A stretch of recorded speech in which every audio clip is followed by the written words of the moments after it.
Well, as you can see here on the Coon family farm, we've got ponies. We've got pastured pigs too. Don't forget our layer chickens and meat birds.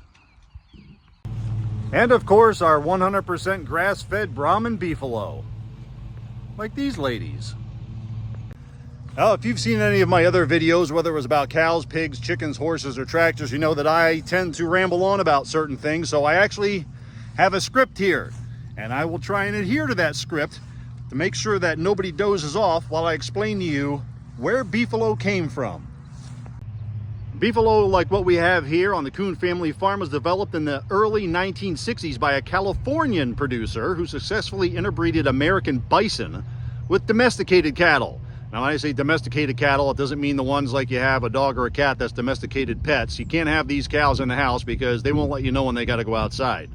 But after nearly 15 years of selective breeding, the perfect balance was found in 3/8 bison genetics and 5/8 domesticated cattle. The big birthday for American beefalo, so to speak, was back in 1975 when the American Beefalo Association was formed as the breed's popularity skyrocketed throughout the entire United States. And by 1985, USDA meat testing had concluded substantial differences in beefalo's nutritional profile when compared to that of the traditional beef. That warranted beefalo its own meat label and regulations.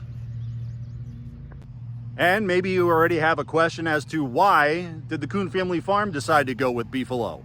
Well, it gives you an awesome advantage of disease resistance, improved foraging. They're not as selective as just straight run domesticated cattle.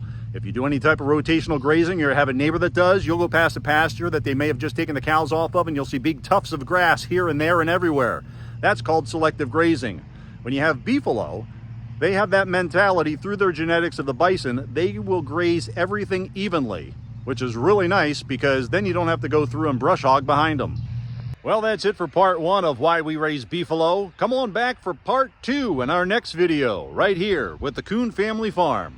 Please like and share this video and make sure you subscribe so you don't miss part 2 or any future videos. Thanks for watching.